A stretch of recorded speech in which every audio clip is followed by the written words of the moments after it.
Donc en fait, cet après-midi, avec les éminents membres de cette table ronde qui vont se présenter tout à l'heure, on va réfléchir à plusieurs choses. D'abord, l'accompagnement de la formation,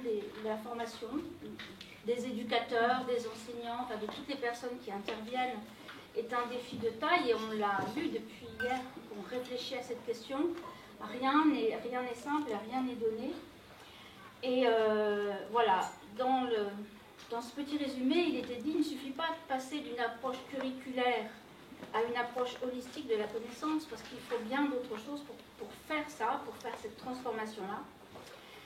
Eh bien, il faut des recettes et des ingrédients qu'on est en train de chercher ensemble.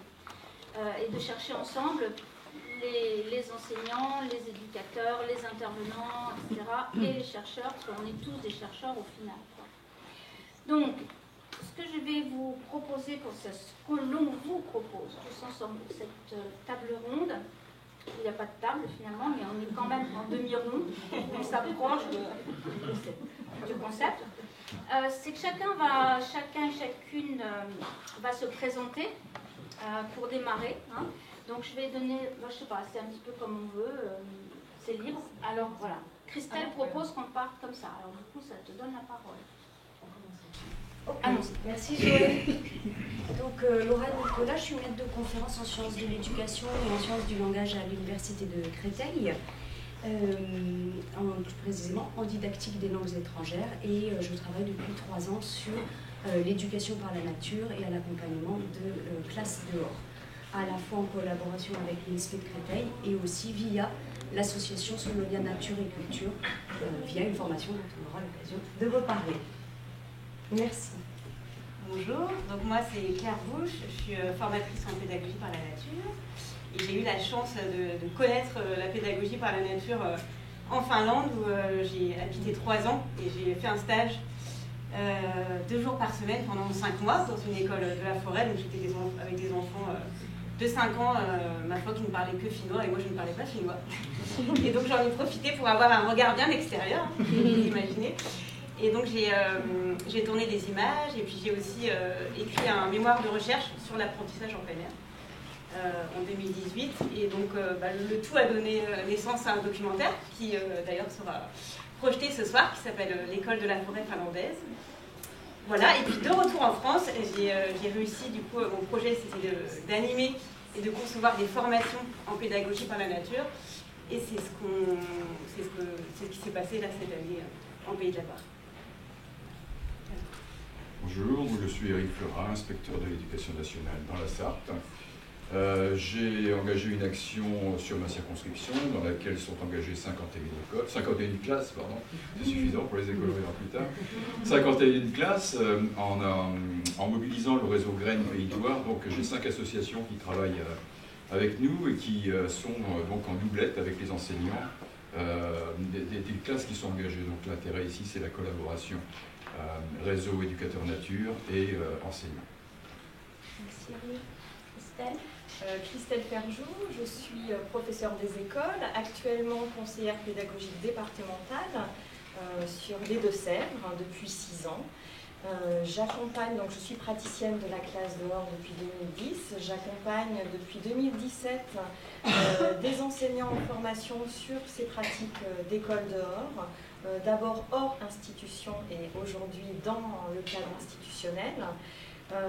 Et avant ce parcours-là, j'ai débuté professionnellement dans les milieux associatifs puisque j'ai été éducatrice nature-environnement.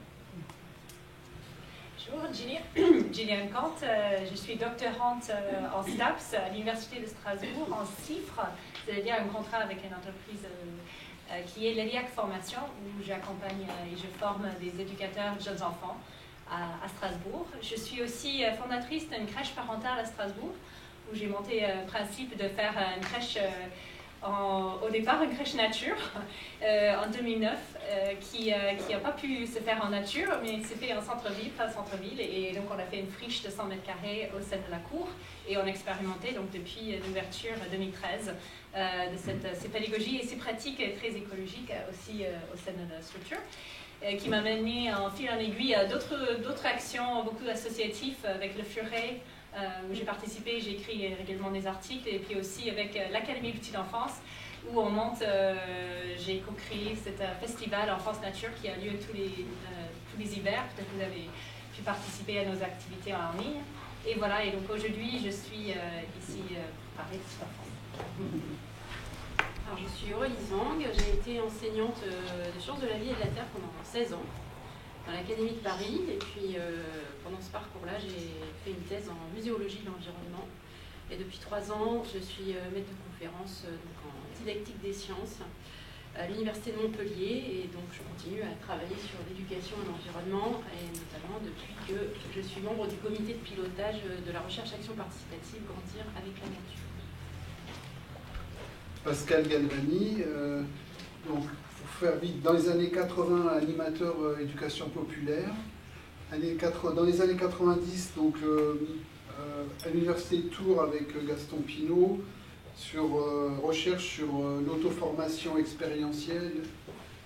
Et à cette époque, la création du groupe de recherche sur l'éco-formation, dont on va en reparler, et d'une collection qui s'appelle Écologie et formation à l'Harmattan. Et puis des années 2000, je suis depuis 2000 professeur à l'Université du Québec à Rimouski, où j'ai mis en point cette méthode de recherche-formation par les Kairos, qui a servi déjà au Québec pour des recherches, enfin des formations interculturelles sur les Kairos, c'est-à-dire nos moments, les moments où on réussit à faire le bon geste au bon moment. Qui nous a servi au Québec pour faire une formation interculturelle entre des Québécois, des Amérindiens et des Européens sur notre relation à la nature, et qui a servi de base aussi à la recherche-action Grandir avec la nature en Lozère en tout cas. Donc, Pascal, est-ce que tu acceptes de nous dire quelques mots sur la définition, enfin, d'où on part quand on parle d'éco-formation, peut-être, pour voilà, caler les choses? Oui, alors, donc, comme je le disais, ce concept d'éco-formation est né dans les années 90. Alors, il naît où? Il naît déjà dans un groupe de recherche, enfin un réseau international qui avait utilisé la démarche d'histoire de vie pour comprendre comment des adultes se forment tout au long de la vie, parce qu'il y avait peu de données et peu de théories sur la formation des adultes contrairement aux enfants. Et donc, des récits de vie qui répondaient à la question, finalement, chacun essayait de répondre à la question: quelle formation vous êtes-vous donné depuis que vous avez quitté la famille et l'école? Et quand on co-analysait ensemble ces récits, la première chose qui est sortie, c'est le concept d'auto-formation, c'est-à-dire pas se former seul, mais se former soi-même, par compréhension de qu'est-ce qui m'a formé, de la famille, en comprenant mes conditionnements, en comprenant mes expériences, processus d'émancipation.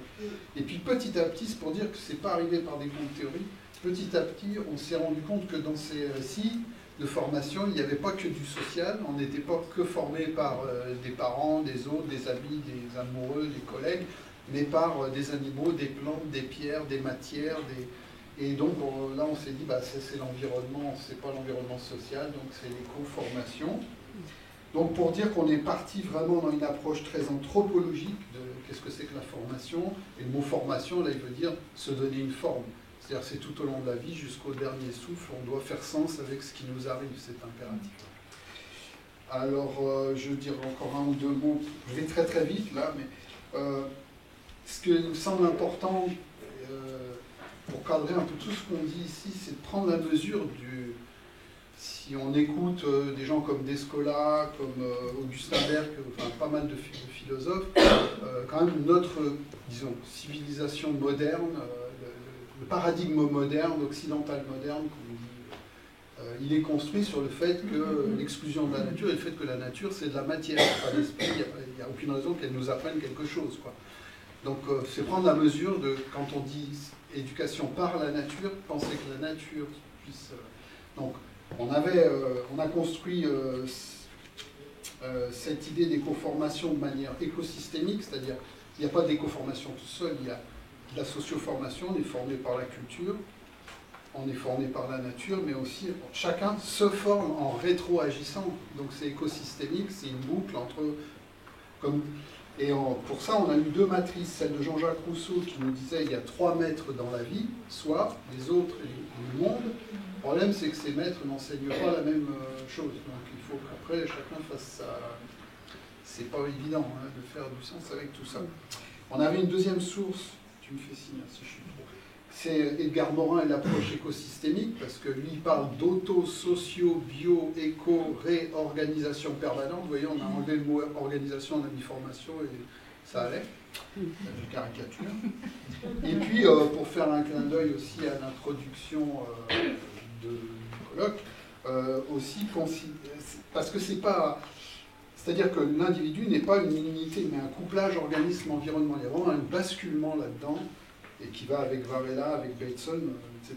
Donc c'est aussi une transformation de la conception de soi.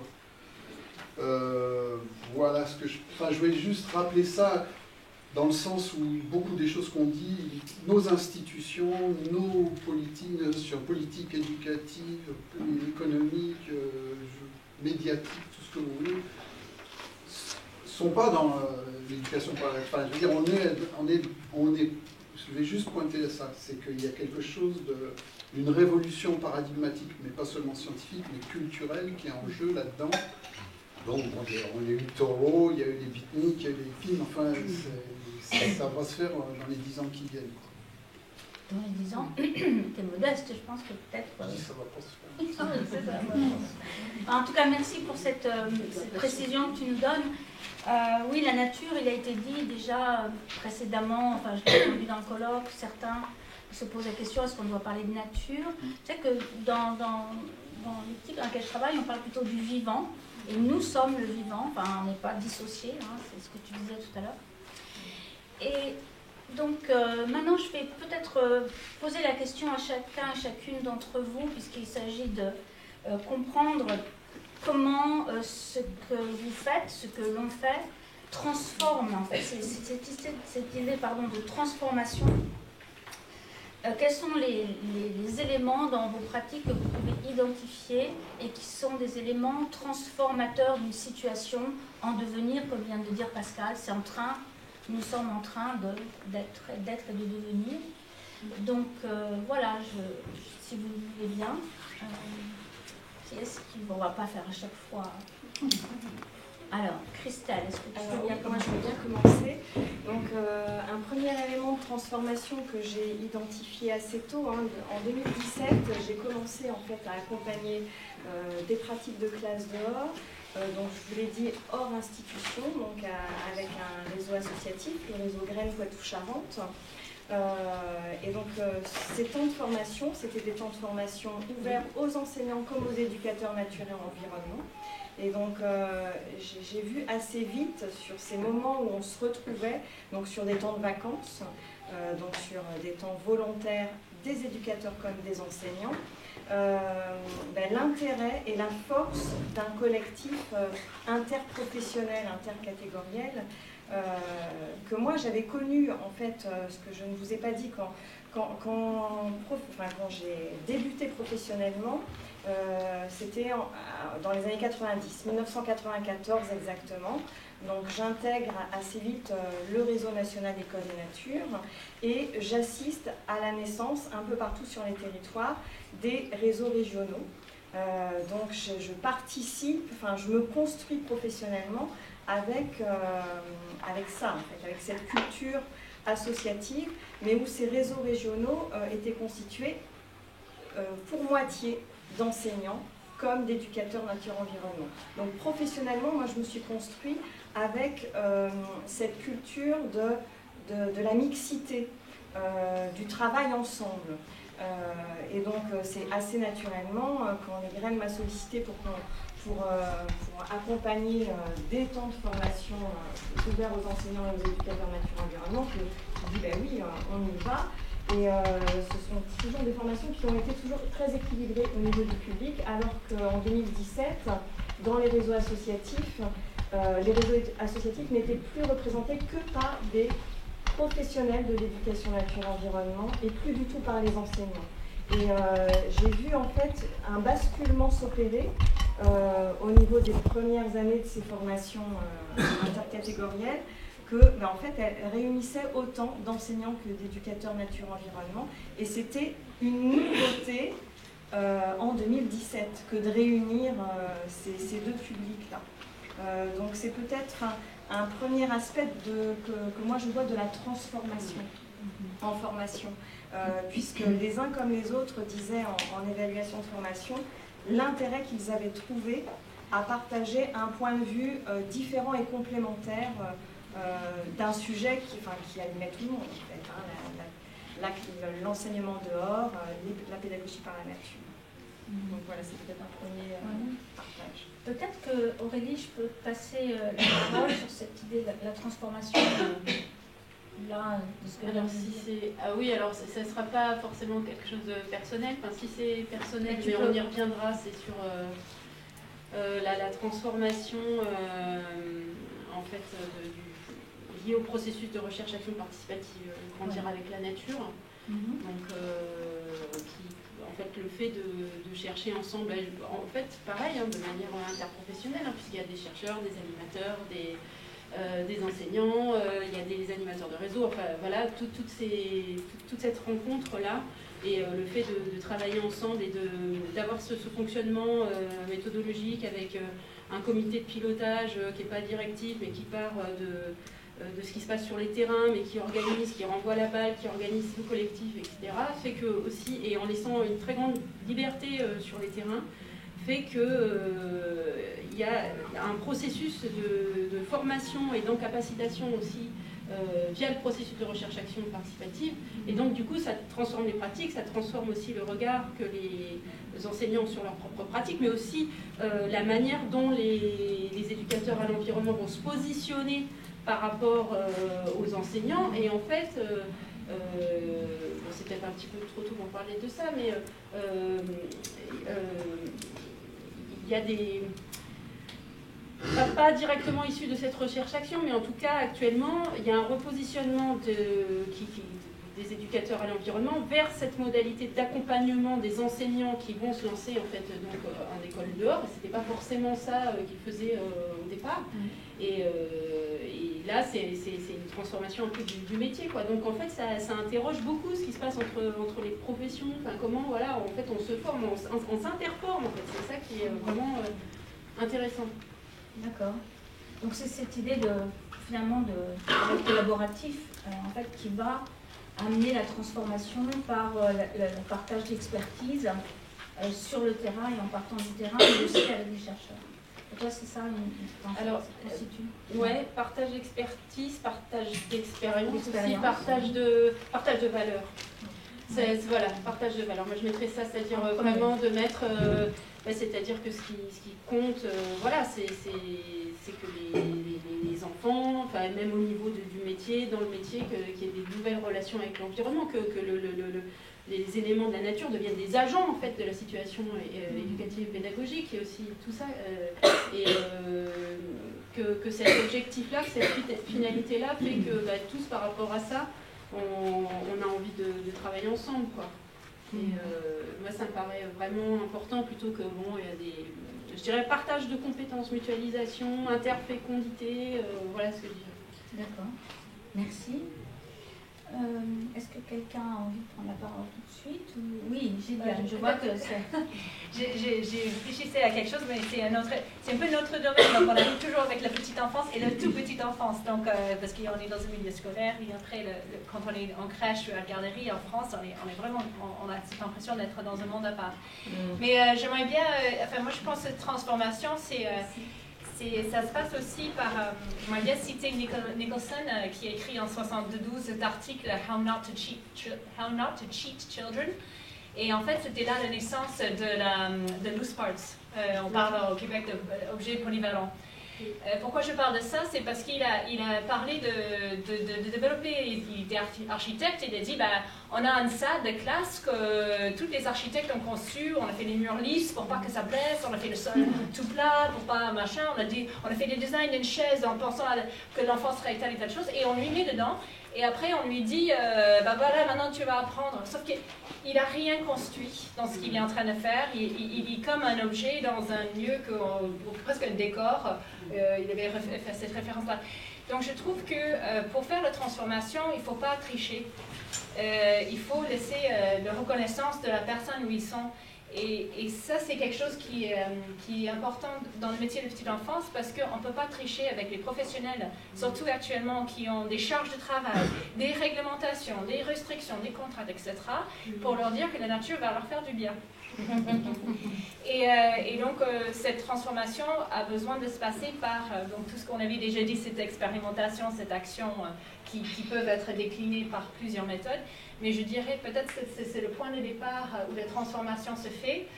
C'est par l'humain, la reconnaissance de l'autre, d'où il vient, sa culture, ses expériences, ses envies aussi. Et si on ne part pas de ce point-là, le reste va être compliqué parce qu'il ne sera que dans un top-down. Il ne sera que cet objet qu'on a placé dans la classe, qu'on a tout prévu pour lui. Et donc je pense que c'est un élément très important pour transformer quelque chose. Et plusieurs fois pendant ce colloque, et moi dans mes entretiens ça va sortir aussi, le mot liberté soft. Donc quand on est dans une position où on se sent entendu et reconnu ou valable quelque part dans ce qu'on fait, où il y a une compréhension de notre situation, on se sent libre. Je pense que ça nous libère de la contrainte. Voilà, je pense que c'est une première étape pour pouvoir faire. Donc je dirais ne pas tricher. Ce serait ce que je dis pour la transformation. Merci. Alors, Laura, tu veux bien? Ça fait en même temps tout sens avec ce que Gillian vient de dire. Moi, ce qui me frappe dans le processus de formation-transformation que je vois arriver à la fois chez moi, parce que quand de la formation on se forme aussi, on parle aussi de nous dans notre processus de transformation, on n'est pas du tout en extériorité, que j'ai pu voir à la fois chez moi et chez les personnes que j'accompagne. Et les personnes que j'accompagne, je rappelle quand même le dispositif pour que vous voyez un petit peu comment ça se situe.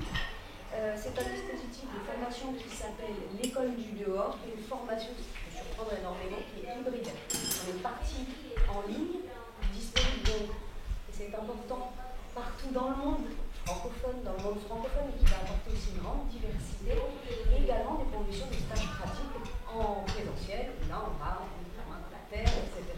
Je dis que c'était important de le souligner parce qu'on peut aussi se dire que, un peu comme dans un tronc commun de master ou de formation professionnelle, on peut aussi avoir un petit bagage de savoir qui sont posés là, qui est intéressant de réutiliser au fur et à mesure de l'évolution de sa professionnalité, de son projet, etc.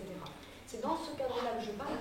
C'est une formation qui s'adresse à la fois à des enseignants primaires, secondaires, à des parents, à des retraités, à des grands-parents, à des éducateurs jeunes enfants, à des éducateurs spécialisés, ce qui va être d'une grande richesse. Donc, quand je vais parler de ça, je vais parler de ce qu'on appelle pédagogie par la nature de 0 à 99 ans. Et je trouve que déjà, ça c'est un point qui nous amène à sortir de la scission qu'on opère, qu'elle soit institutionnelle ou alors juste de l'ordre de la représentation.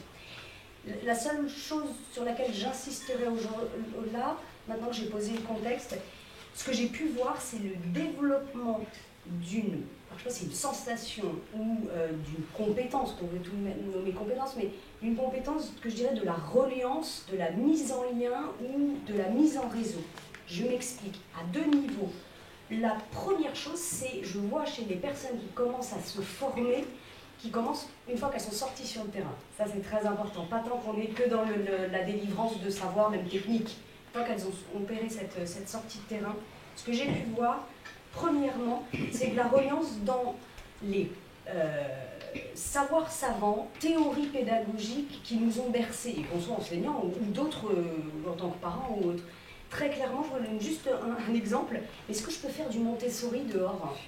Alors, est-ce que Freinet peut aussi faire la classe promenade en même temps que l'école du dehors? Et ce que je vois s'opérer, alors peut-être plus chez les enseignants, parce qu'on a mangé ça pendant nos formations, mais de se dire, en fait, il y a de l'holistique. Tu peux, tout s'harmonise à partir du moment où le besoin est là, le cadre est là, le contexte est là. Et une fois que ça a commencé à faire sens dans la pratique, on arrive avec, tu parlais de recettes tout à l'heure, mais des ingrédients qui viennent s'harmoniser entre eux, ce qui fait, à mon sens, que j'ai jamais vu une seule classe dehors pareille, une seule crèche dehors pareille, une seule famille en instruction en famille, parce qu'on oublie aussi qu'il y a beaucoup d'instructions, de personnes en instruction en famille qui vont aller vers cette démarche-là. Je n'ai jamais vu une similaire, parce qu'il y a cette appropriation par la personne de ses possibles pédagogiques. Et que c'est pas grave que ça s'appelle Montessori, que ça s'appelle autre chose, on va le faire dehors parce qu'on en a besoin. Donc ça, c'est le premier niveau de mise en relation, de mise en reliance que j'ai vu. Le deuxième niveau, c'est celui qu'on a déjà mentionné, c'est celui du vivant. C'est-à-dire que tout d'un coup, d'abord interespèce, c'est-à-dire qu'il y a une réinsertion de l'humain dans son vrai monde qui est celui du monde animal. On voit vraiment je parle vraiment pas seulement des enfants, vraiment des personnes adultes qu'on accompagne. On se réintègre dans ce vivant. Et ça se voit au niveau de l'analyse en sciences du langage, c'est absolument génial. Ce qu'on peut voir, on passe du « eux » au « nous », on passe du « il » au « nous », on passe à des configurations linguistiques extrêmement intéressantes dans l'analyse des accompagnements, où on va faire corps, on va faire monde avec cette forêt, avec ces végétaux, ce châtaignier, etc. etc. Ça, c'est au niveau du vivant interespèce. Et au niveau, et je terminerai là-dessus pour faire la boucle avec ce que j'ai dit tout à l'heure, la boucle inter-âge. Alors je ne parle pas intergénérationnel, je parle vraiment inter-âge, du 0 à 3 ans et du 3 ans à 6 ans et du 6 ans à 9 ans. Vous voyez, ces cycles-là, jusqu'à, comme je disais tout à l'heure, en finir pour les 0, 99 ans. C'est ce que je souhaite. Et c'est ce que j'ai vu vraiment apparaître en termes de transformation dans les représentations des pratiques chez les personnes qui se sont lancées via ces formations. Oui, merci. En fait, c'est intéressant ce lien que tu fais entre la diversité, la diversité du vivant, dans les catégories du vivant aussi, interâge, et puis cette reliance en fait. Comment, au fond, on arrive à relier tout ça. On en est avec Olivia Morin là aussi, sur la reliance. Donc merci pour ce témoignage. Est-ce que quelqu'un se sent en résonance pour rejoindre? Peut-être toi, Pascal, tu as envie? Oui, parce que je ferais un peu la même façon de présenter le dispositif pour qu'on comprenne où moi j'ai vu la transformation. Donc, pas pour ceux qui étaient là ce matin, ça va être un peu redit, mais c'est sur le dispositif Grandir, comment on l'a mis en Lozère. Donc là, le dispositif, c'est un dispositif de recherche-action collective, participation, pratique de réflexif en groupe. Donc les enseignants, ils sont volontaires, et ils sont portés par un collectif. Ils sont en duo avec des animateurs nature. Bon, je ne reprends pas tous les éléments. Moi, là-dedans, la démarche, ce que je vous ai dit tout à l'heure, c'est cette démarche par les kairos, c'est-à-dire se dire, faire le pari de l'intelligence de l'acteur. Donc les mettre déjà dans la situation, bon, elle n'est pas folle parce qu'il est un peu encadré, il y a des animateurs nature, donc ça va. Et donc première étape, ce que j'appelle entrer en recueillement, c'est-à-dire permettre à chacun de se dire, ça a été quoi les bons gestes que j'ai faits, les moments où j'ai été pertinent, les bons gestes au bon moment. Le kairos, c'est être capable de faire le bon geste au bon moment. Pas rentrer dans les détails, mais chez les Grecs, c'est relié à la métis, c'est-à-dire l'intelligence pratique. Parce qu'il faut être capable de saisir le moment. Ouais.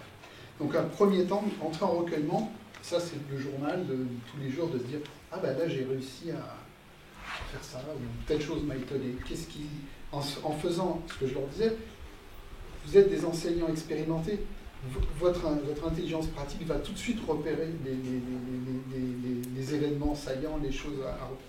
Deuxième étape, et c'est pour ça que c'est important, ça va paraître trivial, mais décrire ces moments. Là, c'est l'entrée en phénoménologie. On s'est beaucoup appuyé sur l'entretien d'explicitation de Vermeersch et tout ça. Être capable de décrire factuellement, j'ai vu ça, j'ai senti ça, j'ai pensé ça. Décrire. 3, mettre en dialogue ces expériences, les mettre en partage. Parce que ça a été dit, là c'est en miroir, il y a des effets miroirs. Soit que je me reconnais dans l'expérience de l'autre et j'avais oublié, parce que mon expérience me paraît triviale, mais quand j'entends quelqu'un dire mais moi aussi j'ai eu ce déclic, etc. Soit à l'inverse, moi je ne l'ai pas eu, mais bon bref, la démultiplication de la co-formation en dialogue, j'en suis oui, le 3. Mais après, c'est pas juste le partage, c'est aussi l'intercompréhension. Alors bon, on va parler d'herméneutique, mais mettre les... Et là, je pense que sur le rapport formateur, enseignant ou praticien, chercheur, moi en tant que chercheur, là je me situe comme formateur de chercheurs, de praticiens, chercheurs. C'est-à-dire que je les aide à analyser, à produire les catégories d'analyse, ce qu'on appelle les catégories. C'est pas moi qui fais l'analyse du contenu, c'est le co-analyse en dialogue. Et puis, dernière étape, qui est une production d'une synthèse collective, ce que tu as fait ce matin, là même en 5 jours, vous étiez capable de produire une synthèse. Avec ça, moi ce que j'ai dit ce matin, ce qui m'a frappé, c'est que ça a aidé les enseignants, ils ont pu passer, je caricature, il faut aller vite là, posture didactique à une posture, c'est-à-dire didactique, de transmettre des contenus pertinents, validés, etc., de qualité, à accompagner, observer déjà les curiosités de l'enfant, partir de l'interaction, de son expérience directe avec l'enfant, pour nourrir un questionnement, accompagner une production, une recherche de savoir. Et ce qui m'a frappé, c'est que donc ça a duré 2 ans, hein, enfin en tout cas la partie avec ces rencontres presque mensuelles, c'est que ça commence par des micro-gestes. D'abord, il y a des déstabilisations, des enseignants qui disent mais moi je peux pas, il faudrait que je sache tout sur la botanique, tout ça. Bon, il y a des peurs qui dépassent, et après ils commencent à faire des micro-gestes pertinents qu'ils arrivent à nommer en groupe. Et je suis obligé d'aller vite, mais vous lirez le rapport, il est téléchargeable gratuitement. C'est là qu'il y a un moment, ces micro-gestes pertinents qui s'accumulent et qui se partagent en groupe font basculer la posture. La posture, elle bascule quand il y a suffisamment de... Voilà, c'est ce qui m'a frappé. Et puis, pour ouvrir un débat sur, oui, éco-formation, tu disais le vivant. Alors, moi, je suis très... On en a avec Morisot et tout ça, ouais, le vivant, mais les éléments. Alors, moi, ayant vécu beaucoup avec les Indiens, j'ai pas de problème à considérer que la pierre est vivante et qu'elle a une âme. Mais là, on pousse encore le bouchon encore plus loin par rapport à notre modèle occidental. C'est-à-dire que le vivant, normalement, bah, ouais, hein, c'est les plantes, les animaux, mais les pierres, l'air, le feu, la terre, l'eau, les monts. Hein. Mais merci, merci pour nous rappeler. Non, mais à ouvrir, c'est comme le mot nature, quoi, il va falloir qu'on les travaille. C'est une question culturelle ici, hein, que tu soulèves et qu'il faut soulever, quoi qu'il arrive. Je conclure justement culturel et politique, hein. Je ne voulais pas le dire, mais bon, j'y viens quand même parce que je rejoins les valeurs dont tu parlais tout à l'heure. Hein. C'est avant tout des valeurs qui nous réunissent. Et actuellement, on vit dans un système qui est régi par les lois du profit maximum, on est bien d'accord. Il faut arriver à transformer ça en un système qui va fonctionner en fonction, enfin, de façon à ne pas nuire, à ne pas porter de nuisance à l'environnement, qu'il soit vivant ou non vivant. Donc on est en train, quand même notre travail, c'est quand même de former des futurs citoyens à intégrer dans leur propre comportement tous les gestes, tous les réflexes qu'ils pourront vivre en respectant ça. Donc ça veut dire qu'on passe d'une logique à une autre et qui a un impact sur chaque geste de notre vie quotidienne, y compris nos déplacements pour venir ici et pour en partir. Donc il y a des implications extrêmement profondes et je pense que ça rejoint la partie valeur, la partie considération de l'environnement. Je crois que c'est important qu'on la mette dans le chapeau par-dessus tout ça. Parce que ça rejoint bien tout. Voilà. Est-ce que tu veux continuer sur l'idée de qu'est-ce que tu as constaté comme transformation à partir de ce que tu fais dans la salle? Oui, alors, les transformations, oui, bah, on va être sur les bilans du travail qui a été fait. Donc 51 classes, ça donne un panorama intéressant. Surtout qu'on a commencé avant le premier confinement du Covid, donc avant le fait que des enfants soient parqués avec leur famille dans des endroits où il était difficile de vivre ensemble, puisque c'est une ville où ce sont uniquement des écoles de REP, Donc on avait des appartements avec 5-6 gamins, les 2 parents, et les cours par correspondance avec un smartphone, un seul pour la famille. Hein, et toute la journée enfermé, bien entendu. Donc vous voyez un petit peu, bon, il n'y a pas qu'à dans cette ville-là que c'était comme ça, mais enfin bon, c'est quelque chose qui s'est produit quelquefois de manière plus grave encore que là où je vous le décris.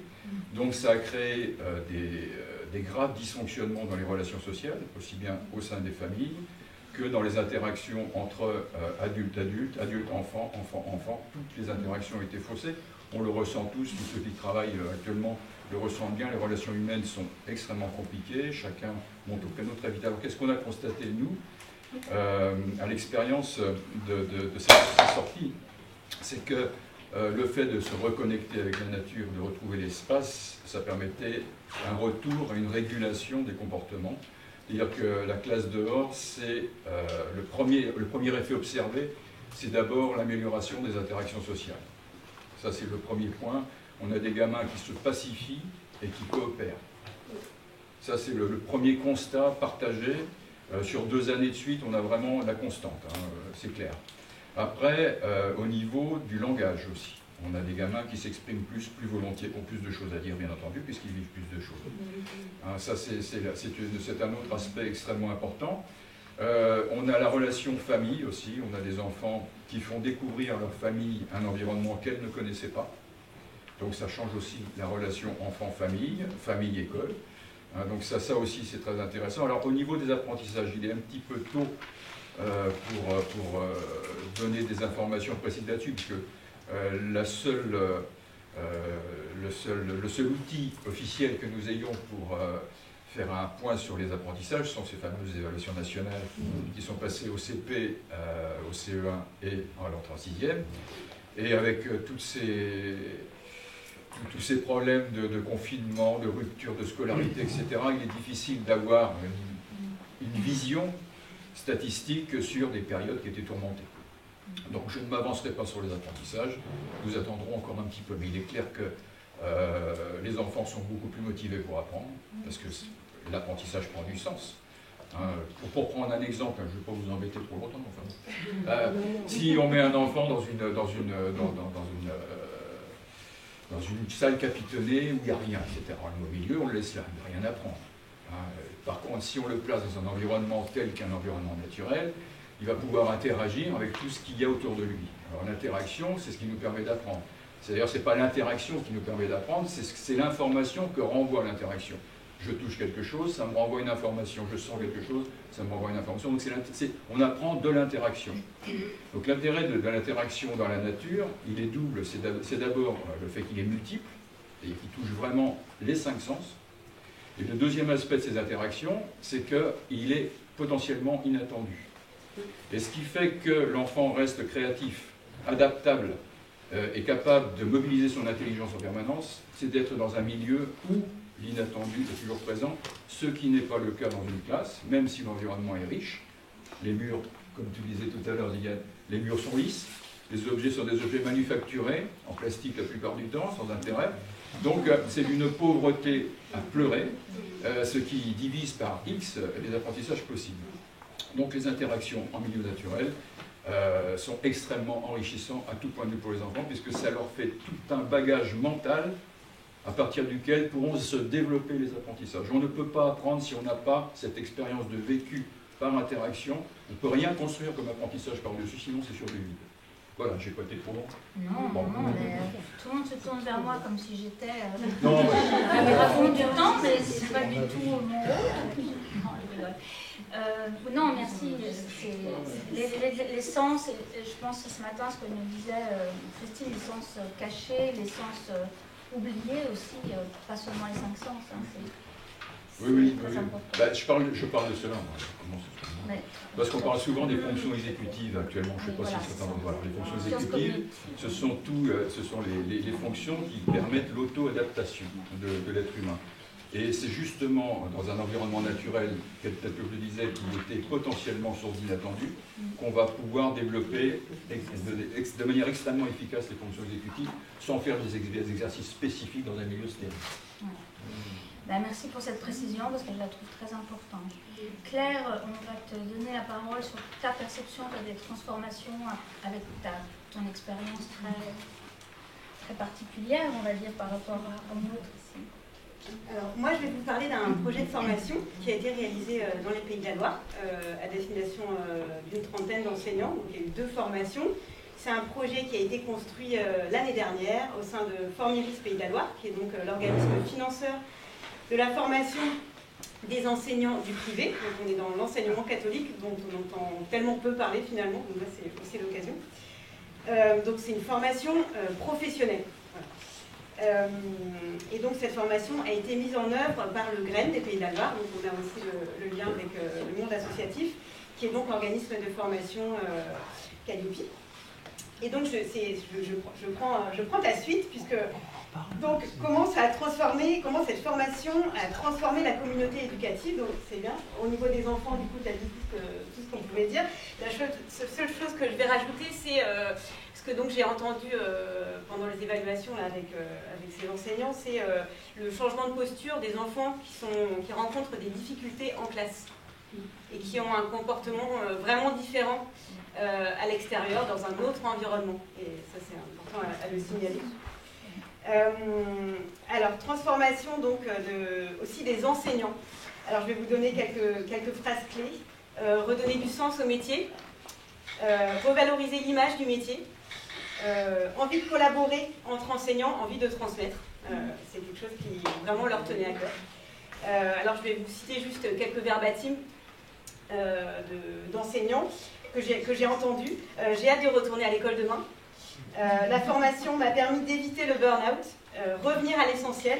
Mes 2 collègues sont partis en burn-out. Il y avait aussi, je pense que c'est l'avenir de l'éducation. Voilà, je vous en donne 3. Mais en tout cas, en tant que formateur, ça fait super plaisir d'entendre des choses comme ça. Donc voilà pour les enseignants. Au niveau des parents aussi, il y a un changement. Donc ils passent du rôle d'accompagnateur à celui d'ambassadeur. Accompagnateur, puisqu'en fait cette pratique permet d'inclure vraiment les parents. Donc ils participent, ils sont accompagnateurs, donc ils vont en fait avec les enfants, avec les enseignants en forêt ou faire pratiquer la classe du dehors. Et donc en fait ils ne sont pas seulement observateurs, ils sont avec les enfants. Et donc il y a même les enseignants maintenant qui leur donnent un rôle à jouer. Donc ils sont animateurs, ils animent un petit atelier. Et voilà, ils ont vraiment leur place. Et donc il y a un autre dialogue qui se crée avec les enseignants. Moi, ce qui m'a frappé beaucoup cette année, c'est qu'on a beaucoup travaillé sur la peur du regard des parents. C'est quelque chose qui est vraiment récurrent et que donc cette pratique donne l'occasion de déconstruire, ou en tout cas de voir différemment.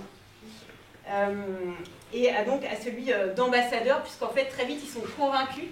Ils sont convaincus parce qu'ils ont appris tellement de choses et grâce aux enfants, ils ont aussi redécouvert des lieux de nature proches de chez eux qu'ils ne connaissaient pas grâce aux enfants.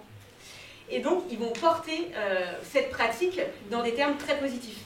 Et donc il y a aussi, c'est pour ça que le changement au niveau du regard, de l'image du métier, ça change aussi au niveau des parents.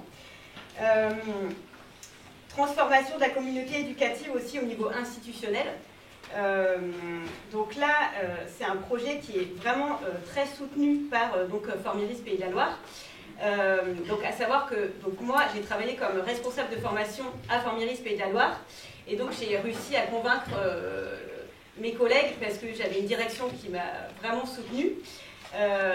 Et donc en fait on a pu intégrer la thématique de la pratique de la classe du dehors et de la pédagogie par la nature en tant que priorité de formation 2021-2022. Et donc j'ai écrit à la demande de ma directrice, j'ai écrit un cahier des charges et donc on a fait une mise en concurrence et on a sélectionné un organisme de formation qui est donc le GREN des Pays de la Loire. Et donc on a pu mettre en place 2 formations. Une formation où là on avait les crédits, c'était prévu, et une autre formation où là il y avait un reliquat, et donc c'est cette formation-là qui a été choisie pour être dupliquée. Et donc entre-temps, je démissionne, mon contrat se termine, c'était un CDD, et donc j'ai pu animer ces 2 formations. Et donc j'ai été recrutée en formatrice externe par le GREN des Pays de la Loire. Voilà, la boucle est bouclée. Et de la phase de lobbying, on est passé donc à la phase d'ingénierie et de mise en œuvre.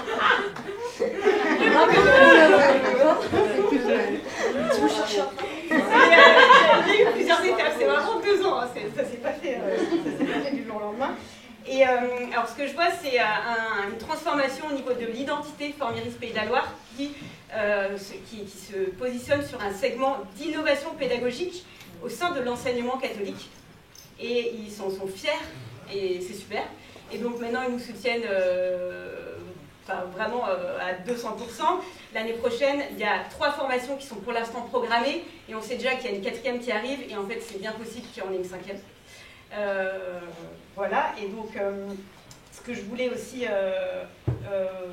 repréciser, donc là c'est une formation dont les coûts sont remboursés par donc Formiris, qui donc reçoit des crédits du ministère de l'Éducation nationale. Et donc on les fait le mercredi, puisqu'en fait ça c'est le choix des enseignants de se former le mercredi. Mais voilà, en tout cas les coûts sont remboursés. Ils ne participent pas avec leur argent, c'est une formation qui est remboursée. Et juste pour terminer, du coup, ça fait aussi le pont avec ce que tu disais, Christelle, c'est le partenariat avec l'éducation populaire, c'est le partenariat avec le monde associatif, et donc en effet, c'est la rencontre de 2 mondes, un monde institutionnel, académique, et puis qui vient à la rencontre de pratiques pédagogiques très participatives et très actives, avec des valeurs communes et surtout un objectif commun de reconnexion à la nature et d'apprendre en plein air. Voilà. Merci beaucoup Claire, parce que là tu viens de répondre en fait en partie à une question qui avait été posée sur le post-it là sur quelles pistes pour monter en fait des projets entre l'éducation nationale et des institutions hors éducation nationale.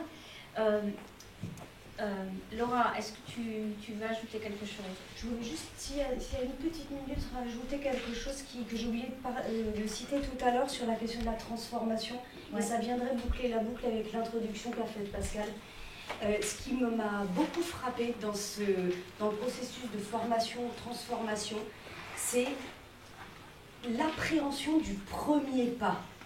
Il y a quelque chose d'assez drastique, je ne sais pas si vous l'avez vécu, si vous l'avez vu chez vos collègues, si vous-même vous l'avez vu, entre l'avant, où on va avoir cette expression des peurs, j'ai des centaines et des centaines, je regarde Sébastien parce qu'on collabore aussi sur la formation et on a beaucoup d'échanges avec tous les membres de la formation et bien sûr ailleurs aussi.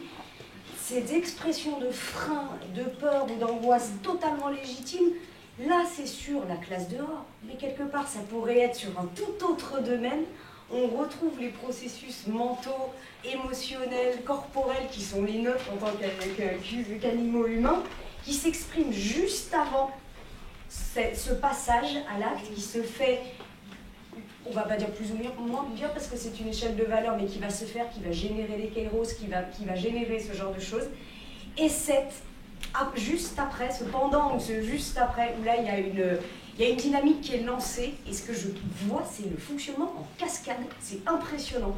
Il y a un premier pas qui est posé, je sors avec ma classe, dans ma cour, dans la cour d'école. Le deuxième c'est à 5 mètres plus loin. Le troisième, c'est j'emmène les enfants en forêt. Le quatrième, c'est j'emmène mes collègues. Le cinquième, c'est je fais une demande de formation, je vais chercher moi-même les formations pour aller me faire former, moi et mes collègues. Et là, je me dis, ce genre de... C'est le fait que ça génère cette mise en cascade, je vois la mise en autonomie de l'individu professionnel, quel que soit le domaine de professionnalité, la liberté dont parlait, le sentiment de liberté dont parlait Gillian, et ça pour moi c'est un exemple typique de ce que tu décrivais comme processus d'auto, sociaux en interaction et éco-formation. Je trouve que là on a un exemple magnifique sur ce qui a été développé au sein de l'éco-formation.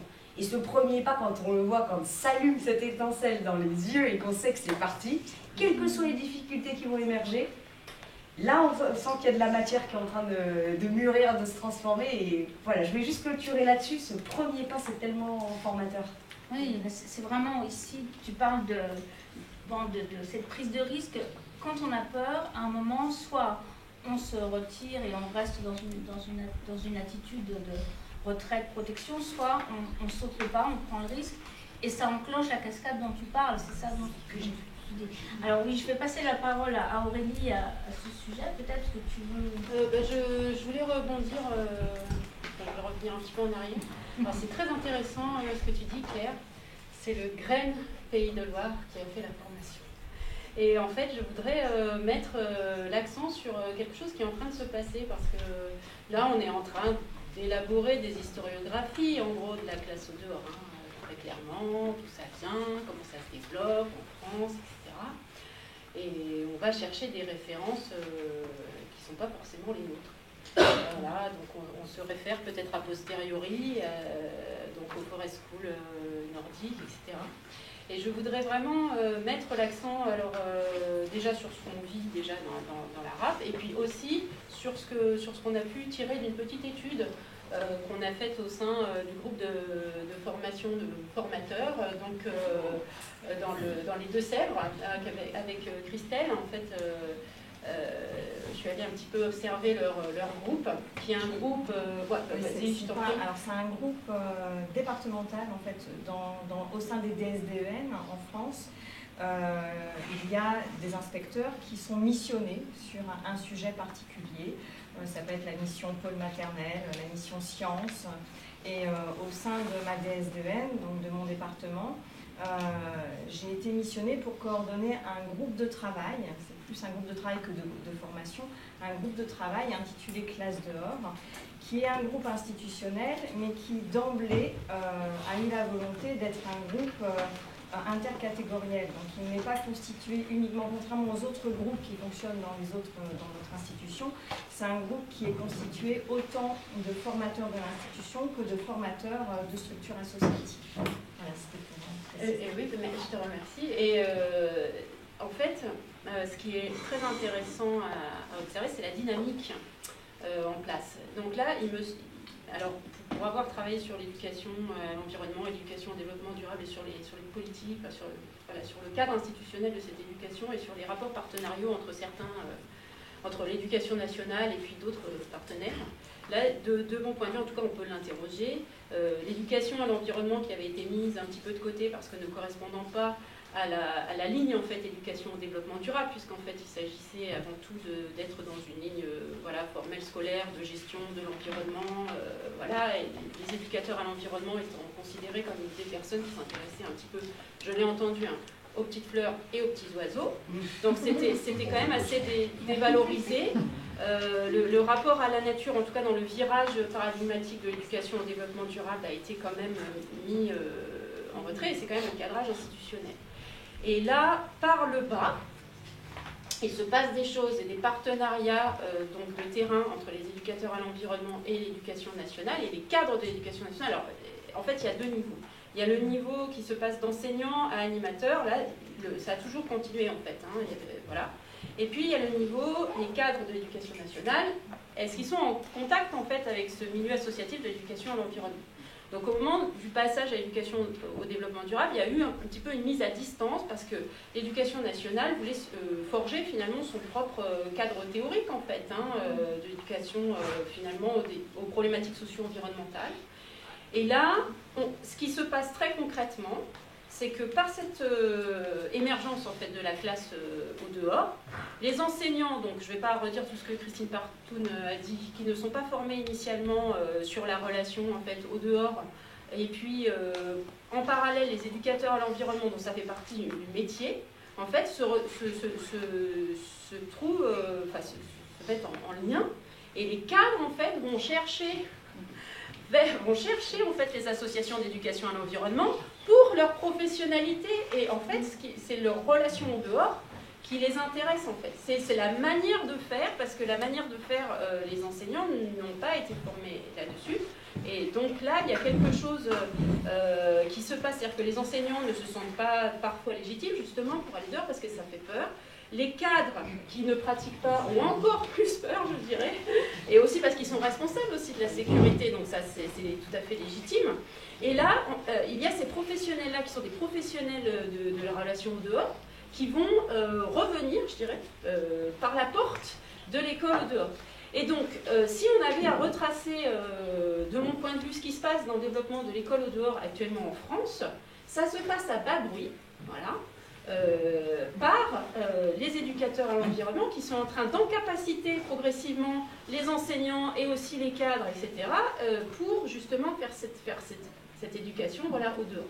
Et ça, je pense qu'il ne faut pas passer à côté de ce qui est en train de se dérouler. Et je pense qu'il faut qu'on revoie notre copie sur la manière dont on reconstitue a posteriori finalement la généalogie de l'école au dehors en France. Et d'autant qu'il y a la dynamique sortir, voilà, qui est de 2008, etc. Et c'est parce que ces acteurs-là avaient préparé le terrain depuis très longtemps en fait, hein, puisque c'est eux qui ont pris conscience de ça. C'est pas du tout le milieu formel de l'éducation. Hein. Et donc, cette dynamique sortir qui s'est saisie du sujet, c'est vraiment des enseignants engagés, des éducateurs à l'environnement engagés, etc., qui se sont saisis de ça et qui maintenant qui sont montés, qui ont une capacité et qui sont maintenant en train de transférer finalement ce qu'ils ont appris. Oui, tout à fait. Donc, tu es en train de parler du bottom-up en quelque sorte. Hein. Tout à fait. Oui, Pascal. Du coup, ça m'amène à un truc que je n'ai pas développé sur le greffe, donc les années 90, 93, le groupe de recherche se crée, mais c'est Dominique Cotreau, Gaston Pinault, moi, enfin on est 8, quoi, à essayer de réfléchir comment est-ce que l'eau nous a formés. Mais les premiers clients qu'on a eus, c'est les réseaux École et Nature. C'est les premiers qui sont arrivés en masse. C'est quoi votre trou, enfin, voilà. Donc, ça serait vraiment intéressant de faire. Là, c'est des bouts, chacun. Moi, c'est ma mémoire, toi, tu as une approche plus historique, mais je trouve que ça serait vraiment intéressant de voir comment, par où ça passe. Et moi, j'avais une question qui reste, je la pose comme ça, si quelqu'un a des informations là-dessus, qui reste qu'est-ce qui est passé des forest schools. Il y a quand même des. Je suis étonné de la similarité de certains outils comme Mon Moment à moi, qui se ressemblent étrangement au site des forest plans. Il y a des similarités. Alors, est-ce que c'est parce que chacun redécouvre les mêmes choses ou est-ce que je serais curieux, il y aurait des travaux de recherche à faire sur les filiations. Juliane. Moi, je vais juste dire cette notion de bottom-up aussi. Une chose qu'on entend souvent, c'est le côté juridique. Tu l'avais soulevé un peu, ces craintes. Quels sont mes droits et mes obligations? Et en fait, on retrouve ça beaucoup en petite enfance parce qu'on a énormément de choses qui nous encadrent dans cette notion d'enfant vulnérable qu'il faut protéger. Et effectivement, il faut le faire et prendre très au sérieux ces réglementations. Et parfois, on a une espèce de mythe autour de ça, que j'ai pas droit, et d'ailleurs tu l'avais soulevé beaucoup, qu'on croit qu'on n'a pas droit, on croit qu'on ne peut pas faire, on croit que...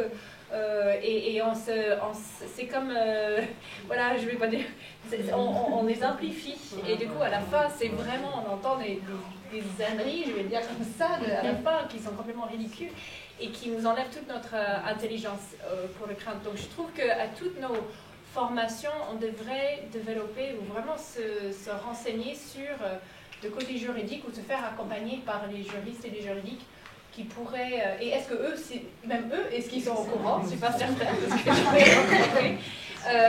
qu'il y a une espèce d'état de l'art sur ces obligations, ces contraintes. Et je crois que si on avait dans nos guides toute cette partie, et je sais qu'il y a eu des choses qui ont été faites et réalisées, notamment par Forest School, notamment par...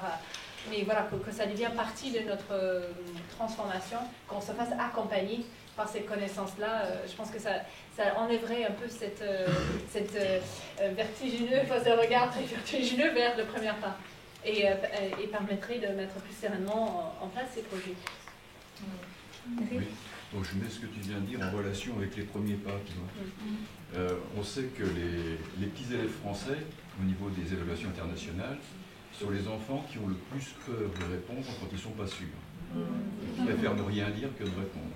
Ces petits élèves français, ils deviennent aussi professeurs des écoles plus tard. Et ça veut dire aussi que face à une situation, ils vont préférer ne pas faire, plutôt que de craindre de faire une erreur. On n'a pas, alors je te l'affirme, on est tous des produits de l'éducation nationale française et il faut qu'on brise le moule et qu'on passe à autre chose. Donc l'intérêt aussi de l'apprentissage par la nature, c'est que l'inattendu, c'est se confronter à une situation de problème. C'est-à-dire, il y a un problème, il y a un obstacle, qu'est-ce que je fais? Est-ce que j'ai peur ou est-ce que j'aborde cet obstacle ou je le contourne, enfin je me débrouille avec. Donc l'enjeu, il va aussi dans les exemples qu'on vient de voir ici. Dès l'enfance, on permet aux futurs adultes de prendre des décisions objectives plutôt que d'être dans la crainte de se tromper. Merci beaucoup. En fait, ça répond un peu à une des questions qu'on a vues ensemble ce midi, qui était est-ce qu'il faut désobéir à la hiérarchie?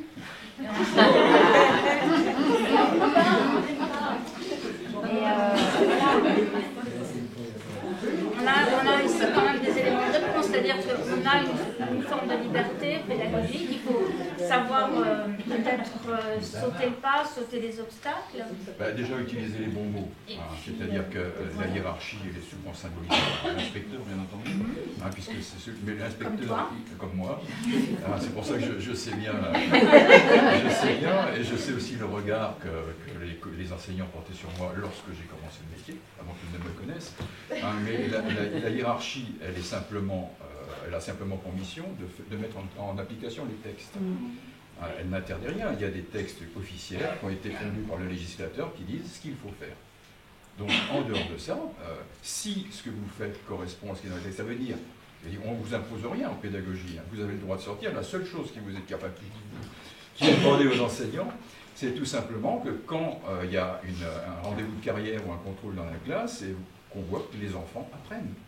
Tout simplement, c'est les seuls comptes qu'on vous demande.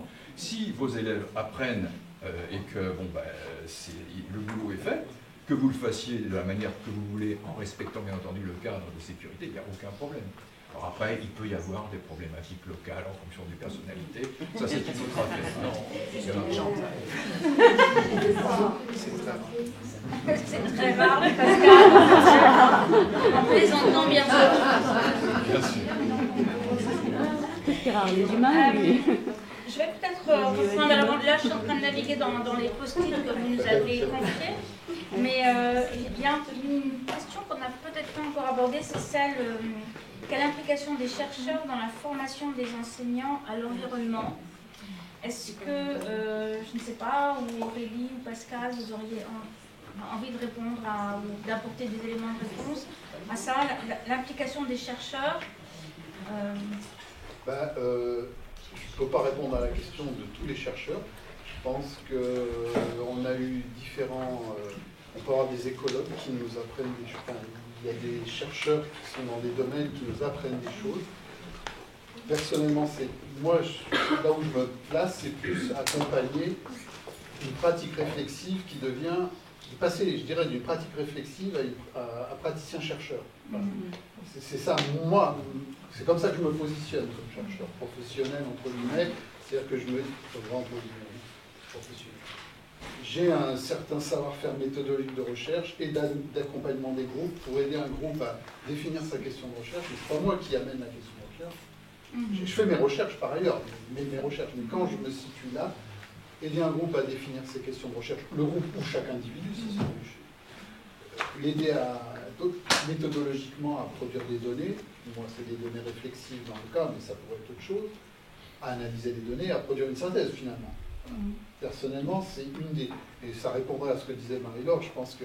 Enfin, pour moi, c'est plus qu'une option, hein, c'est un engagement depuis... dans le sens où je... Avec...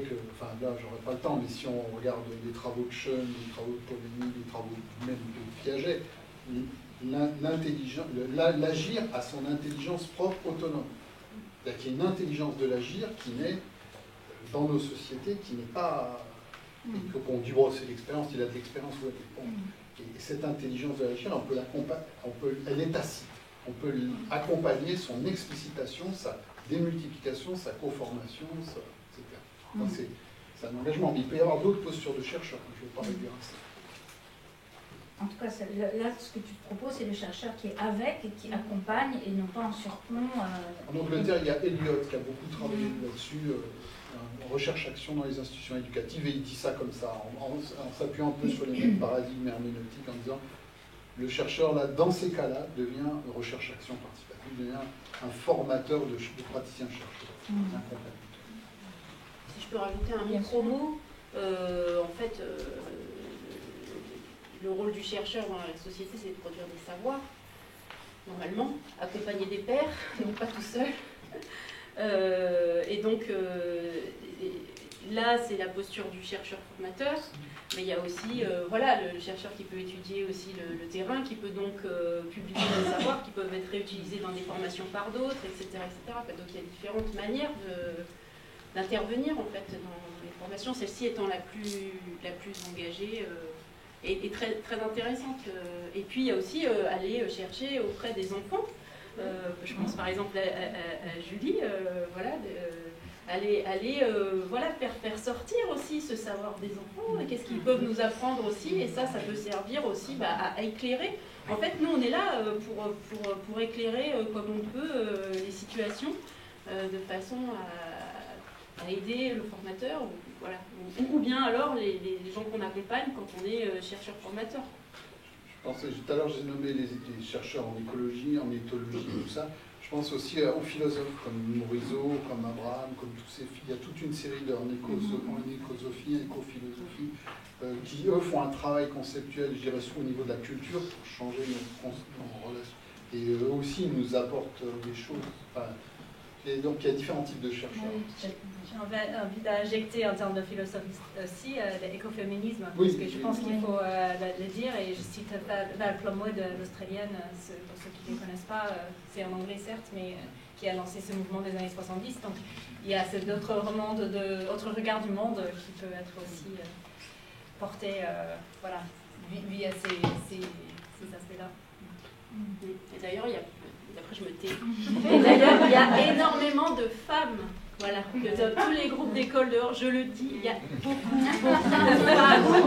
Voilà, et on est dans les groupes de femmes, pas que, mais il y a beaucoup voilà, on rencontre beaucoup des femmes. Jama, du complément d'Aurélie, dans le rôle du chercheur. Dans le rôle du chercheur, plutôt côté ce qu'a dit Aurélie, la question de la veille aussi scientifique, de l'écriture. Je terminerai peut-être avec l'empan, ou en tout cas, même s'il est minime, ce tout petit impact sur les politiques, ou tout du moins les politiques éducatives. Alors, c'est pas la prétention de ce colloque, mais de se dire quand, par exemple, un maire ou quelqu'un d'une politique locale va dire oui c'est joli mais qu'est-ce que vous avez à me proposer comme quelque chose de solide. Il me semble que pour des personnes locales, on voit avec l'association quand on va démarcher quelqu'un, si on arrive avec une étude anglo-saxonne alors que la personne ne parle pas anglais, elle dit oui mais c'est le Canada ou le Danemark, c'est pas ici, et qu'on peut arriver avec la recherche francophone, recherche le grand directeur nature en Moselle, c'est génial, parce qu'en plus il y a une forme que les personnes peuvent appréhender. Mais il y a aussi ce rôle, c'est pas pour la prétention, mais ce tout petit tampon politique, même en micro-politique locale, de dire on a de la recherche francophone, ça a été fait en Lozère, ça a été fait en Sologne, ça a été en Normandie sur les dispositifs de terrain. Je dirais que ça aussi, les chercheurs peuvent l'employer. Voilà. En négatif, par contre. Non, en négatif de ce qu'il ne faut pas faire. Pas de parce que les chercheurs ils peuvent faire plein de choses, on voit, mais ne pas se mettre à la place du savoir d'action des praticiens, parce que ça, c'est pas leur effet. Oui, tout à fait. C'est ne pas écraser c'est trop facile. Alors, juste, voilà, je voudrais, après on va essayer de vous laisser un peu la parole parce qu'on a tenté d'intégrer les éléments que vous aviez donnés dans vos post-it. Il y a une question qui a été donnée tout à la fin, donc en fait même l'équipe ici n'est pas au courant parce que je l'ai reçue juste au moment où je montais, mais que je vais poser parce que moi elle me touche particulièrement, donc du coup je me fais plaisir, mais en même temps c'est important me semble-t-il. La question est la suivante: quelle place donner à l'art et avec des intervenants artistiques dans l'école du dehors? Voilà. Alors, qui aurait envie de...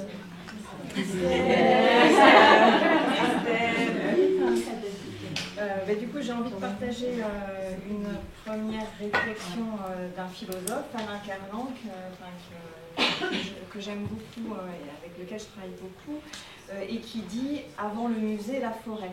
Et c'est vrai que le fait d'être dehors, d'être avec la nature, développe une expérience esthétique au monde.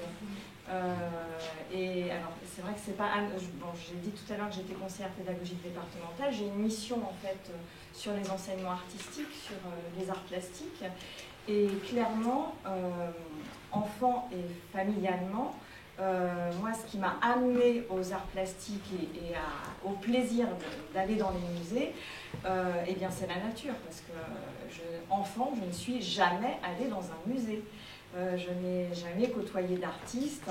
Mais je pense que cette expérience esthétique qui me touche aussi dans les créations artistiques aujourd'hui, c'est vraiment avec ma propre relation à la nature qui me l'a apporté.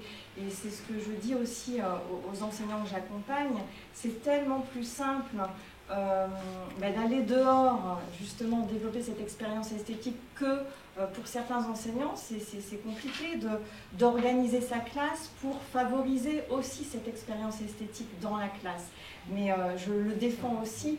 Eric, tu parlais tout à l'heure que dans nos classes, Gillian aussi, les murs sont lisses, le sol est lisse, les enfants manipulent des objets beaucoup en plastique. Alors moi, je suis une grande militante en classe maternelle des objets qui se cassent à mettre dans les mains des tout petits.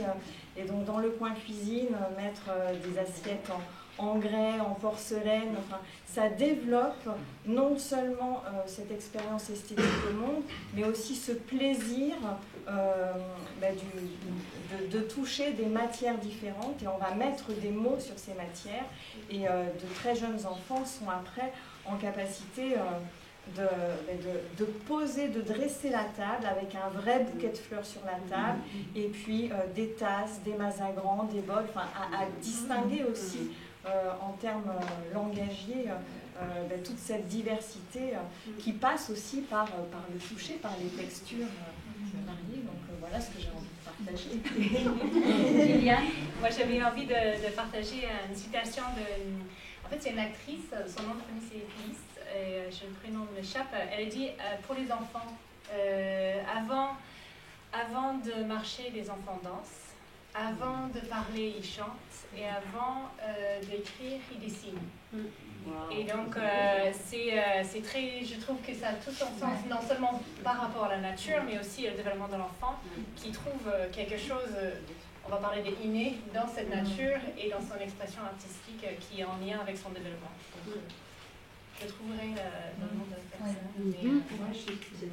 Merci pour cette belle citation. Oui, Pascal. Voir le rapport Lozère, là, les pratiques parce qu'on a été vite là, mais il y a des pratiques sensorielles, des pratiques d'immersion, des pratiques d'écoute, mais il y a beaucoup de pratiques artistiques, symboliques, poésie, peinture, etc., qui sont déjà là. Oui. Pour répondre à la question, il y a bien une place pour les intervenants, les artistes intervenants dans cette éducation à la nature et par la nature. Peut-être, voilà, il est 15h19, peut-être maintenant on va prendre des questions en direct. Voilà, alors déjà une main se lève, deux mains se lèvent. Alors la première et puis la deuxième. Comme je le disais dans mon intervention hier, moi je travaille pour l'enseignement agricole et je voudrais témoigner de ce qu'a apporté l'enseignement agricole dans une pédagogie par la nature. Je fais partie d'une structure, j'en parlais hier, qui s'appelait dans les années 70 le Centre d'expérimentation pédagogique, FORAC, qui a été créé en même temps que le Parc national des Cévennes et qui a été pionnier dans une éducation par la nature. En fait, les premiers responsables de centres d'éducation par la nature sont passés en fait, par Neuvic, beaucoup, donc qui était à l'époque un lycée agricole et qui formait des BTS en gestion, protection et animation de la nature, et qui faisait un stage d'études de milieu de 3 semaines à Florac, à cheval, en canoë, en vélo, enfin, dans les années 70, donc je vous laisse imaginer, c'était folklorique. J'ai recueilli des témoignages de ces premiers stagiaires, qui sont maintenant des gens qui ont fait l'histoire de l'éducation et l'environnement en France. Et c'est assez touchant, voilà. Et pour avoir interviewé mes collègues qui ont monté ces dispositifs-là, ils ont participé au premier colloque sur l'éducation et l'environnement. Et pour eux, c'était vraiment l'idée de créer une pédagogie par la nature, par l'environnement. Alors voilà, je fais en rapide. Hein. Et c'était des profs de sport, des profs de bio et des profs de ce qu'on appelle aujourd'hui l'éducation socio-culturelle, les animateurs à l'époque, et donc qui ont vraiment lié ces 3 choses avec une approche sensible. Et pour eux, c'était très important, cette approche sensible. On apprenait, c'était l'idée de mettre les apprenants dans le territoire pour aller à la rencontre des savoirs formels, mais aussi développer des compétences transversales. J'accélère l'histoire, il s'est passé plein de choses dans cette structure et en 2015, ça n'existe plus trop, on fait beaucoup de choses. Je reprends des études, je fais un master et puis moi, la marche compte beaucoup pour moi. Donc, je réinitie avec un collègue un dispositif qui s'appelle Itinérance pédestre et compétences éco-psychosociales. Et là, voilà, on réinitie ça en disant bon, on n'a plus trop les moyens de faire du canoë, d'escalade, etc. Ça coûte cher, mais la marche, c'est ce qui est le plus accessible à tous. Voilà, donc là, pareil, je vous passe les détails. Il se passe des choses vraiment très fortes. C'est-à-dire que là, du coup, on est sur une pédagogie par la nature sans que personne s'en rende compte. On ne dit pas le nom, et tant mieux parce que c'est assez tabou, hein, voilà. Et puis, en fait, on a des stages, nous, à Florac, on fait des stages de formation continue pour les enseignants de lycée agricole. Donc, ils viennent chez nous en stage. Donc, bien sûr, en lançant ce dispositif, on a proposé des stages pour les profs, itinérance pédestre et compétences éco-psychosociales. Je disais hier, compétences éco-psychosociales, ça a été à un moment donné, je me suis dit, mais compétences psychosociales, ça y est, ça devient le maître mot. Comment on va justifier la chose? Parce que pareil, il y a une inspection d'enseignement agricole, pas moyen de rentrer par les référentiels, etc. Par contre, psychosocial et puis glisser un petit écho comme ça, l'air de rien, c'est passé du feu de Dieu. Et au début, je me suis bien engueulée avec notre directeur, notre chef de bureau au ministère. Et maintenant, voilà, c'était vraiment compliqué. Et maintenant, il fait que le défendre. Enfin, c'est incroyable. On a des stages pleins, mais vraiment là en septembre, on a déjà des listes d'attente. Les équipes viennent à 3-4 au stage. Et ce stage, avec mon collègue, c'est l'immersion. En fait, on leur fait vivre ce qu'on leur propose de faire vivre aux jeunes. Donc ils le vivent, on va à 3 jours de marche, par tous les temps, on a les bâches, les machins, les trucs. On fait comme avec les jeunes, on fait vivre ça aux enseignants.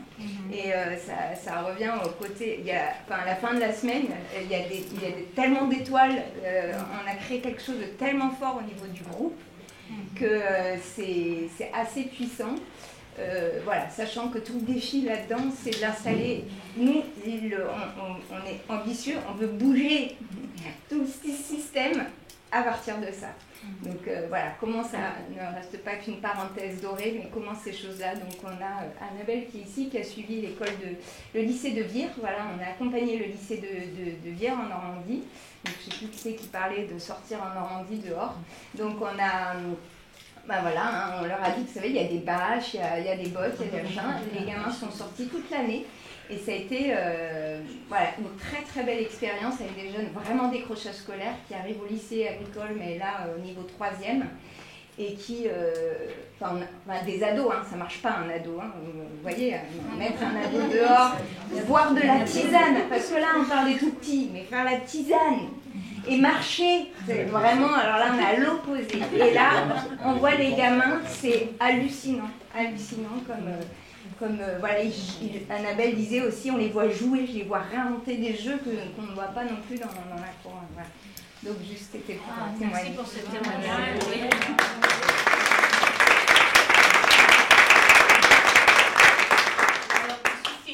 Finalement la stratégie d'insérer subrepticement éco dans un dispositif, l'air de rien. Merci. Alors, oui. Avez-vous des solutions et des pistes à proposer aux enseignants qui vont dehors avec leurs élèves pour enrichir le projet et l'accompagnement qu'on a pour les enfants en se faisant accompagner d'éducateurs à la nature et d'artistes? Parce que oui, c'est riche, ça apporte, mais ça a un coût. Comment fait-on? Après, tout dépend des écoles. En éducation prioritaire, il y a des financements qui permettent de faire ça. Pour l'éducation artistique, on a une plateforme nationale qui permet d'avoir des crédits. Donc, il faut aller s'inscrire dessus. Et la plateforme marche assez bien. Après, pour d'autres éducateurs nature, on n'a pas de plateforme que je connaisse. Donc là, les financements, c'est les familles, donc c'est la coopérative. Ça va plutôt être famille, ou si vous mettez ça dans votre projet d'école, ça peut être aussi des financements par des actions. Mais Christelle va pouvoir compléter. En fait, selon les départements, nous, je sais qu'au niveau de l'Académie de Poitiers, l'éducation nature-environnement fait partie de la culture scientifique, et la culture scientifique est complètement intégrée aux appels à projets d'éducation artistique et culturelle. Donc, les PEAC. Oui, les PEAC. Comment s'appelle la plateforme Adage. Adage. Donc, on peut déposer un projet voilà, avec des intervenants artistiques ou de culture scientifique. Et puis nous, sur le territoire des Pays de la Loire, il y a eu aussi un projet financé par Terra Symbiosis, une fondation, qui a financé aussi l'accompagnement de 3 classes.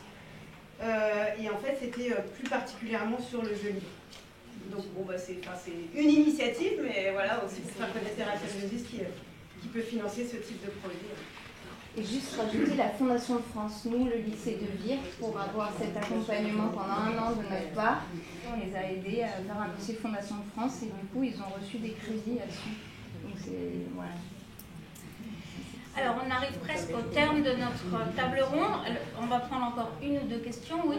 Ce métissage des stratégies pédagogiques entre milieu de l'enseignement et milieu d'éducation à l'environnement, on le voit là au sein de Socotloc, c'est très très riche, mais ça pose la question de, une fois que tout ça sera, on va dire, intégré dans l'enseignement, parce qu'on y croit, on va changer le monde, et un jour, on peut imaginer que l'école, un peu partout, enfin partout en France, ce soit ça, ce travail aussi de la relation élève-nature.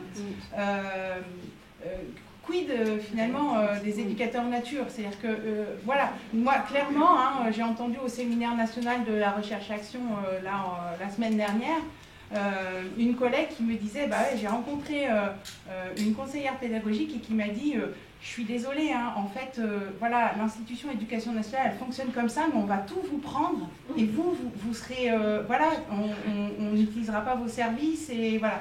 Donc ça pose la question finalement du repositionnement de ces mondes professionnels. Alors, moi j'ai des idées de pistes et tout ça, mais sur la question de la professionnalisation, voilà, de chacun, voilà, comment ça va bouger des lignes. Enfin, on l'espère en tout cas. Alors, la suite de l'enquête qui a été faite, la question c'était est-ce qu'il y a une reconfiguration partenariale entre les cadres de l'éducation nationale, donc de ce groupe de formateurs, pas de ce groupe de... Pardon, mais qui, en fait, envoie le travail, mais qui, en fait, devait faire une formation. Et donc, ce qui a été intéressant, c'est de poser des questions, donc à la fois au cadre de l'éducation nationale et puis aux éducateurs à l'environnement sur cette formation, comment s'est déroulée cette formation. Et très clairement, ce qui se joue sur cette formation, c'est que ce sont essentiellement les éducateurs à l'environnement qui ont apporté les méthodes, les contenus. Et les cadres de l'éducation nationale qui n'avaient pas pratiqué, en fait, ont été formés à cette occasion-là et n'ont pas apporté non plus beaucoup d'éléments. Et donc, alors, attention, c'est une toute petite enquête sur un petit groupe, l'échantillon c'est 8 personnes, enfin voilà, c'était des entretiens semi-directifs, donc là on a soumis l'article, donc on verra bien voilà, si c'est validé par les pairs, cette petite recherche, mais en tout cas ce qui sort, la question finale, c'est est-ce que finalement, voilà, une fois que l'éducation nationale elle aura fait son miel de ce qu'elle aura pris entre guillemets ou repéré intéressant dans l'éducation à l'environnement, comment ça va être réinstitutionnalisé en fait. Moi c'est ma grande question, comment ça va rentrer dans des cases. Donc là il y a plusieurs, donc soit ça reste comme ça, soit il va y avoir un texte spécifique, école ou dehors, soit ça va rentrer dans d'autres dispositifs existants comme les aires terrestres ou les aires marines éducatives. Et puis, mince, je sais plus ce que je voulais dire. Oui, enfin voilà, comment ça va être institutionnalisé, quoi. C'est ça, c'est vraiment la question. Ah oui, si, c'est ça que je voulais dire. Les éducateurs à l'environnement, quand même, se positionnent en accompagnateurs. Voilà, donc en fait, il y a des nouveaux, c'est ce qu'il disait dans les témoignages, en fait, dans les entretiens. Ce qui sortait, c'est oui, alors nous, ce qu'on faisait, c'est qu'on allait dans les classes, on faisait des prestations, en fait, sur des questions de gestion, etc. Et puis maintenant, en fait, on va plutôt produire des guides d'accompagnement ou bien alors vraiment accompagner le projet et être plus en réponse aux besoins des enseignants. Donc peut-être que c'est ça l'avenir pour certains, je ne sais pas. Voilà. Christelle, tu passes d'abord. Alors, vas-y. En fait, ce qu'il faut essayer d'analyser, c'est le modèle de fonctionnement actuel. Et on est sur un modèle du partenariat. C'est-à-dire qu'entre l'éducation nationale et l'éducation de l'environnement, on travaille en partenariat. L'éducation nationale manque de compétences dans un certain nombre de domaines pour la conduite des projets, pour l'invention des projets. Elle va donc chercher ces compétences-là à l'extérieur, le modèle du partenariat. Si l'éducation nationale se dit un jour, on va intégrer tout ça en interne, de deux choses l'une. Ou il y a une circulaire qui va cadrer tout ça et ça va institutionnaliser, et de mon point de vue, pour l'avoir vécu dans le domaine, relativement appauvrir le système. Oui, moi je dis relativement. Ou alors, l'éducation nationale crée en son sein une nouvelle fonction qui serait celle d'éducateur nature ou d'accompagnant de projets en lien avec, puisqu'il y a, je parle notamment pour l'enseignement secondaire, les collèges et les lycées, et là on a un autre partenaire, on a un troisième partenaire qui intervient, c'est la collectivité territoriale locale, le département ou la région, et les régions ont de plus en plus de velléité dans ce domaine. Elles souhaitent que dans un certain nombre de créneaux particuliers, l'alimentation, la santé, les déchets, il y ait des projets qui se montent, l'énergie. Voilà. Merci. Et en complément de ce que dit Jacques, en effet, ce qu'on constate en accompagnant des structures d'éducation et environnement, c'est qu'il y a en effet une évolution du métier, donc avec la fonction en effet d'animer à accompagner, ça c'est quelque chose de fort. Mais qui n'est pas forcément, qui n'est pas inné chez l'éducateur environnement. Ça veut dire qu'il y a aussi un enjeu de professionnalisation des éducateurs environnement sur cette posture d'accompagnement. Donc ça, c'est pas forcément facile, en tout cas, de faire évoluer cette pratique. Et puis, en effet, vous parliez tout à l'heure de comment faire intervenir et comment avoir des intervenants, parce que ça a un coût. Et en effet, on sait qu'aujourd'hui aussi, il y a des territoires, tout le monde n'est pas logé à la même enseigne, c'est clair, parce que selon en effet l'implication des territoires, des régions, des départements et des collectivités locales à soutenir et à mettre en œuvre des dispositifs en lien avec les politiques publiques de transition écologique, on va avoir vraiment des disparités sur les territoires et avoir des appuis. Il y a des structures d'éducation environnement et il y a des projets pédagogiques d'enseignants plus ou moins importants en effet, avec des fois des très très beaux projets qui ne sont pas forcément de la classe dehors, avec des projets pédagogiques d'éducation à la nature très forts, parce qu'il y a une politique régionale ou locale avec du financement à la clé de structures d'éducation environnement. Et donc il y a aussi un enjeu du coup à ce niveau-là. Ça fait vraiment écho pour moi au partenariat dont tu parlais pour les pratiques artistiques, où on est toujours dans un partenariat qui n'est pas... Enfin, les artistes, on ne sait pas où les mettre, on ne sait pas comment les financer, et il y a beaucoup d'injustices, d'inégalités, on va dire, selon le territoire. Donc on est dans cette idée de comment configurer tout ce système. Donc moi, je voudrais terminer, j'ai essayé de relever des verbes pendant que vous parliez tous pour me dire, au fond, qu'est-ce que vous avez fait émerger. Je vais juste vous les dire, ce sera en guise de conclusion. Vivre la diversité, partager des valeurs, se sentir libre, vivre des expériences, réguler des relations, reconnaître le bon moment, laisser émerger la connaissance, savoir écouter, savoir s'écouter soi-même, savoir écouter les questions des enfants, des parents, savoir écouter l'environnement. J'ai aussi relevé trouver du sens, accueillir l'inattendu, se sentir à sa place, apaiser les peurs, et puis le dernier, c'est reconstruire. Donc voilà un petit peu ma propre contribution à cette table ronde, et je trouve que ces verbes-là sont vraiment pour moi, il résonne beaucoup avec tout ce que vous avez dit. C'est le moment d'aller prendre une pause, parce qu'après l'effort, le réconfort. Et puis on va continuer bien sûr à échanger. Maintenant que vous connaissez les intervenants, si vous ne les connaissiez pas avant, allez les interpeller pendant le café. Et puis on les remercie. Merci.